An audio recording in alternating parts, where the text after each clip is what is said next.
1 week after the video went viral, my phone wouldn't shut up. Missed calls, voice notes stacking like junk mail. That video was everywhere by then. The one my daughter-in-law put on X. Me on the driveway. A suitcase. Boxes. My son saying, clear as day, the freeloader's finally gone. My phone buzzed again. It was him. Mom. Stop, please. This is getting out of control. Not angry, not proud, panicked. Like someone who just realized the fire alarm actually works. I didn't yell back. I didn't cry. I didn't even sit down. I stood there holding the phone. Calm in a way that scared me a little. Honestly, I expected my hands to shake. They didn't. That surprised me more than the call. I watched the clip once. Just once. The suitcase by the curb. My boxes stacked crooked. The driveway oil stain shaped like a boot. His voice. Her caption. I saved it. Sent it to myself. Backed it up. Then I waited. I swear. Waiting felt louder than screaming. You ever notice how silence makes people confess faster than shouting, yeah, that? Before all of that, before the video, before X, before the comments, things didn't explode. They slid, quiet. Sideways. My name is Charlene. I am 63 years old. I moved in because they asked. Temporary, they said. Just until things settled. I believed that. That might have been my first stupid decision. I should probably tell you where it really started. Not the driveway, not the video. Earlier, in the kitchen. With one word, it started months earlier. Quiet. No explosion. Just edits. We were in the kitchen when she tried the word out. Like she was testing fit. It's getting crowded in here. She went. Eyes on her phone, not on me. Crowded, not rude, not cruel. Clean. I laughed. Kind of automatic. It's the same house. She tilted her head, checking the light by the window. Yeah, but energy shifts when people stay long. People, not me. My son leaned on the counter, arms crossed. He stared at the floor. Didn't back me. Didn't join her either. That was new. He used to fill silence. Now he let it sit.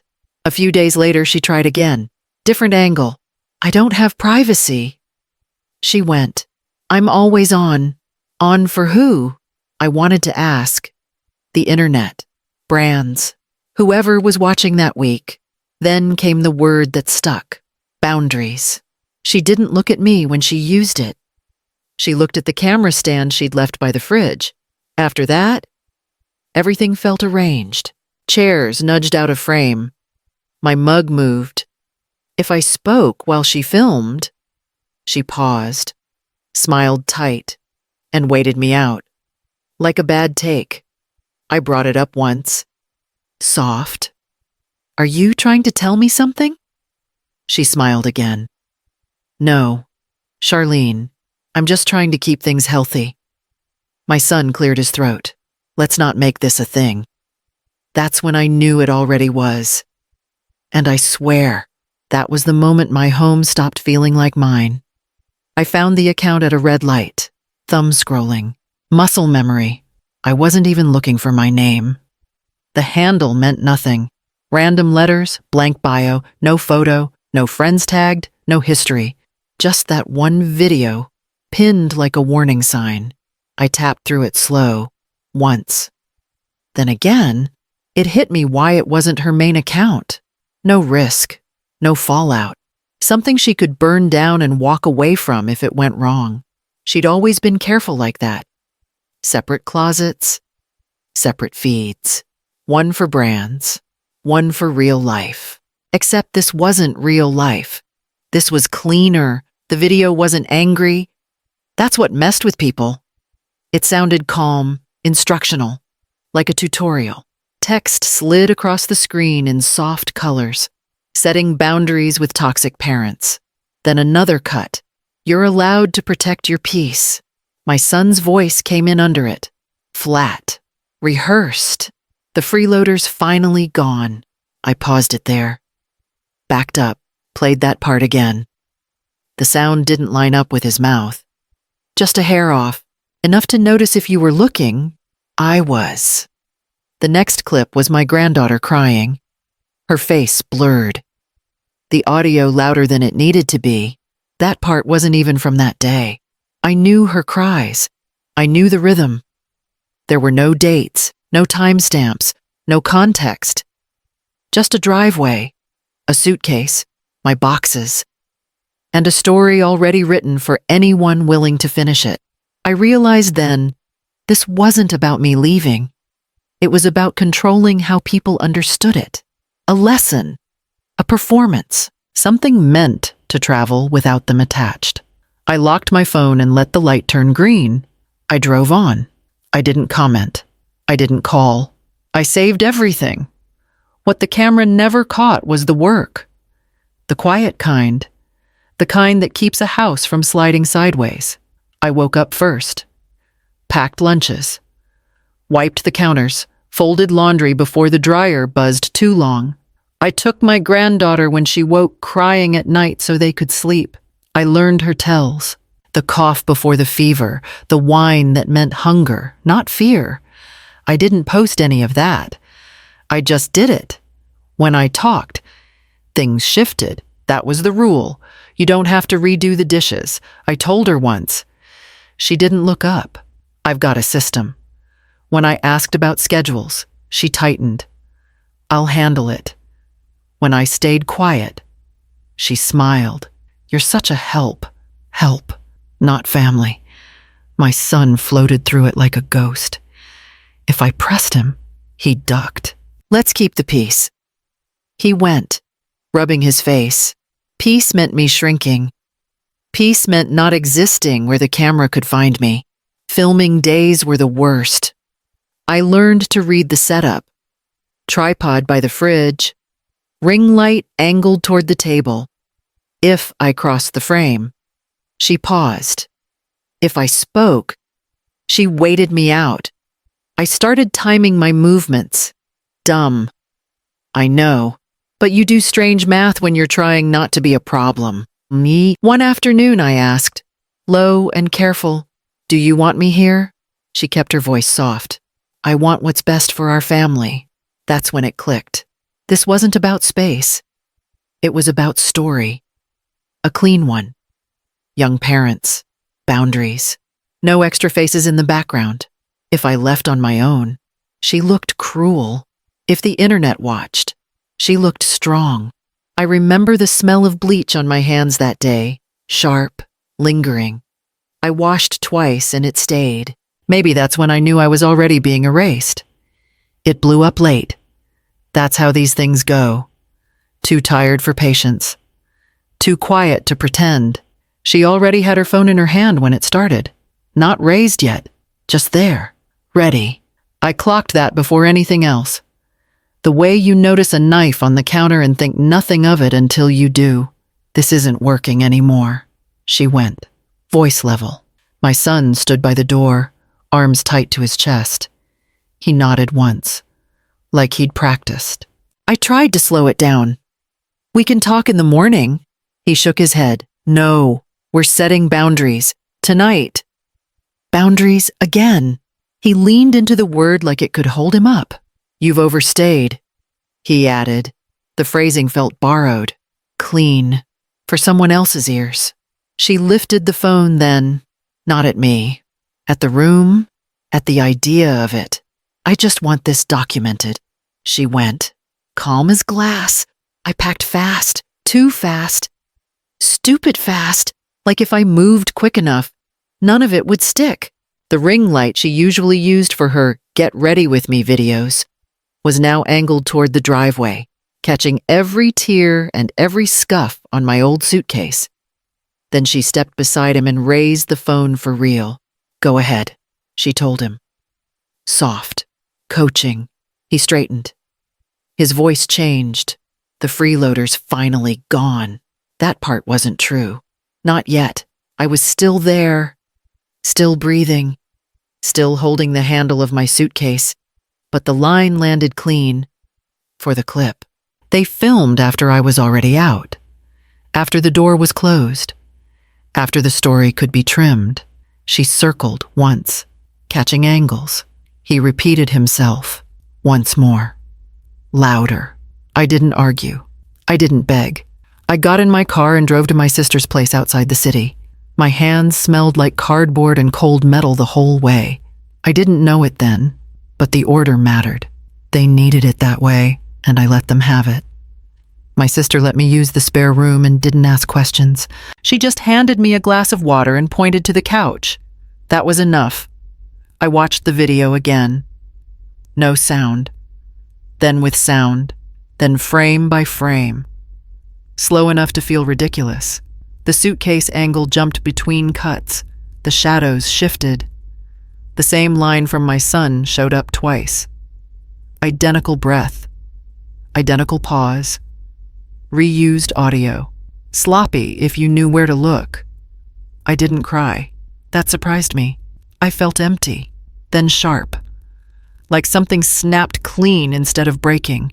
I hit save. Phone, cloud, email to myself, folder named with today's date. I took screenshots of the comments that went for the throat. People who'd never met me calling me manipulative, lazy, a parasite. One wrote that I should be ashamed at my age. 63 and still living off my kids. I clipped that one too. My sister hovered in the doorway. You okay? I'm fine. I told her, I just need quiet. She watched a bit over my shoulder. Her jaw set. That's not how it happened. I know. I noticed what wasn't there. No timestamps. No calendar shot. No mention of how long I'd already been gone when the filming started. No context before the line that mattered. The clip pretended to be a moment when it was really a performance. I opened a notes app and wrote down times. When the argument started, when I packed, when I left. I pulled old messages. Him asking me to stay longer. Her thanking me for help. I lined them up like cards on a table. Here's the thing. I wanted to comment. I wanted to correct every lie in real time. That urge was loud. But I've learned something ugly over the years. The internet doesn't reward truth. It rewards confidence. And I didn't have the energy to shout, so I didn't respond. I didn't explain. I watched it like evidence because that's what it was now. Not my life. A record. Quick aside, this is the part people mess up. They think silence means weakness. It doesn't. It means you're choosing where to spend your breath. I could have pointed to the deed and called the police the second she pointed that phone at me on the driveway. It's my house, after all. But I didn't. I needed her to post that video. I needed her to show the world exactly how she treats the woman who pays her bills. I let her have her performance so I could have my proof. By the time my sister knocked again, I had everything saved twice and a plan forming that felt steadier than anger. I closed the app and set the phone face down. I could wait. I named the folder Home because I didn't know what else to call it. Anything softer felt like lying to myself. I opened the folder I'd started the night before. I didn't just need copies.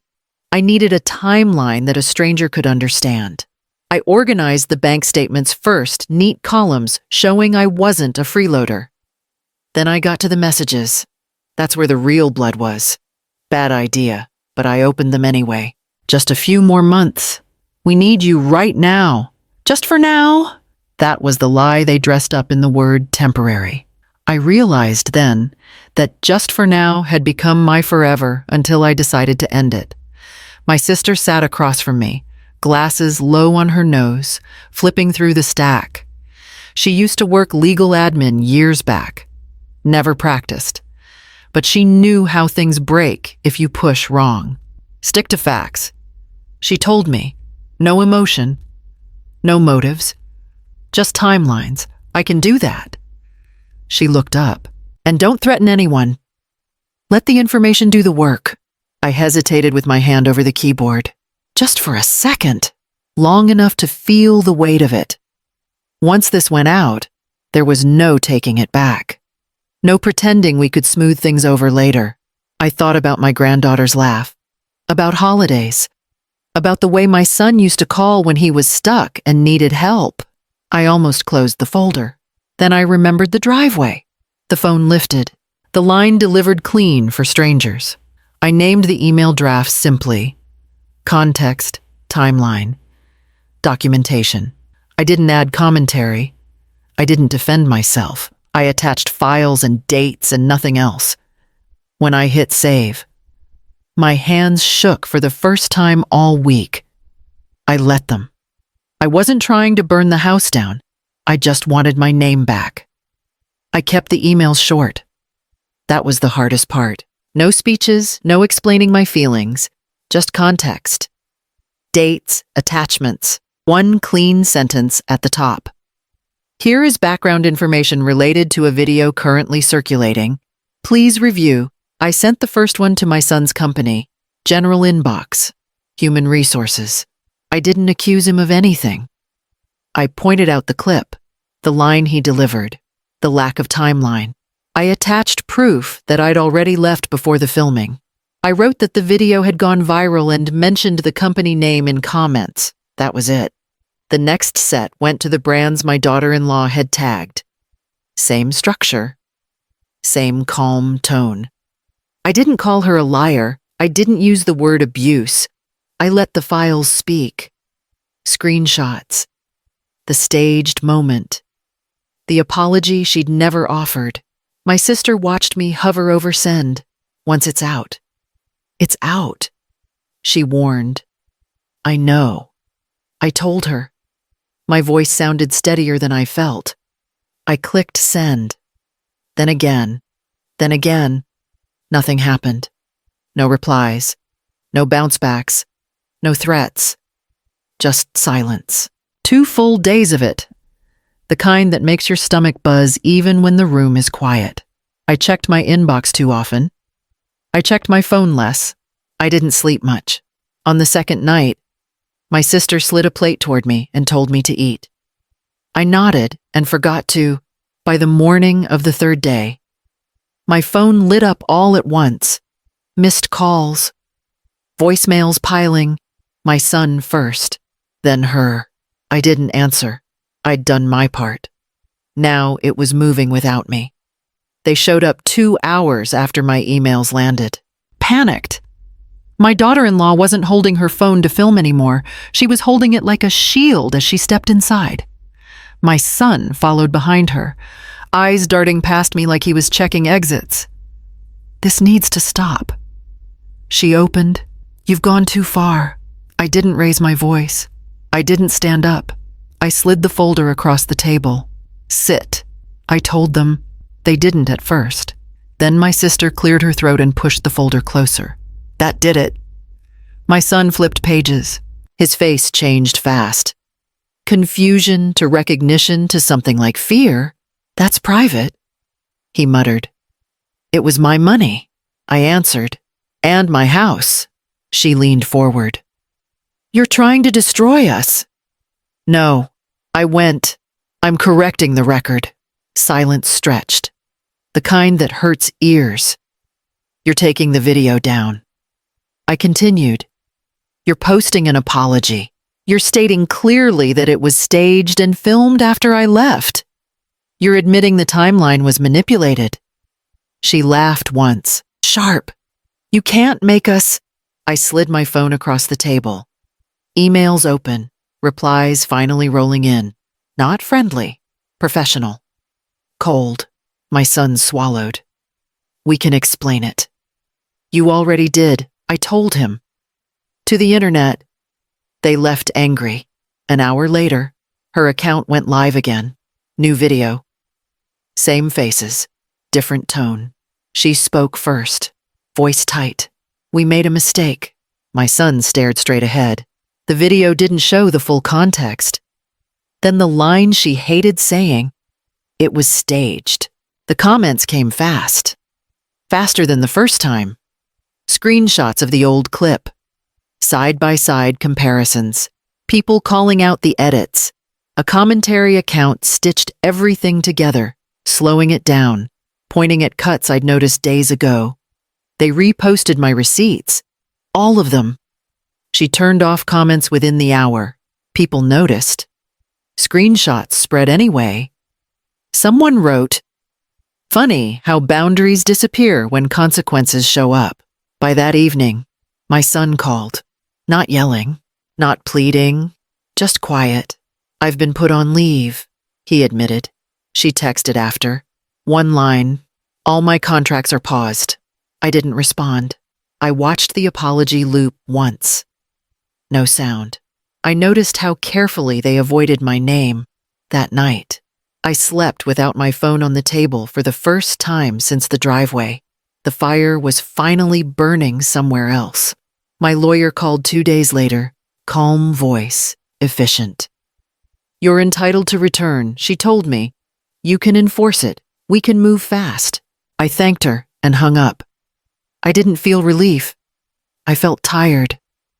My son tried once more that night. Not yelling, not begging. "Mom, we can reset," he offered. "We'll do it right this time." I pictured the kitchen, the camera stand by the fridge, the way I timed my steps to stay out of frame. "I'm not coming back." I told him, "Not there." He went quiet.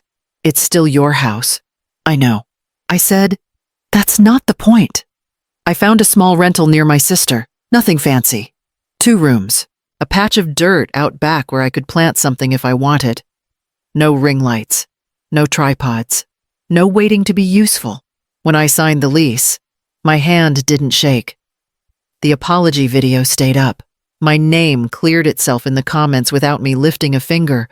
Old neighbors messaged. A cousin I hadn't spoken to in years wrote, "I'm sorry." I believed it at first. That was enough. Here's the part nobody warned you about. Winning doesn't always feel loud. Sometimes it feels like stepping out of a room that's been too tight for too long. You breathe different. You stop checking your posture. I learned something I wish I'd learned earlier. Family doesn't mean unlimited access. Help given quietly can still be used against you if someone needs a villain. And peace isn't passive. Sometimes it's the most expensive choice you make. If this story hit close to home, take a second. Like the video. Drop a comment. Tell me what line you finally drew, or the one you're still thinking about. Subscribe if you want more stories like this. It helps more than you think. I could have won on paper, but I didn't want to spend the rest of my life living on guard. So I unpacked my boxes slow. I left the door unlocked. I slept without listening for footsteps. And whatever comes next, it's mine to choose.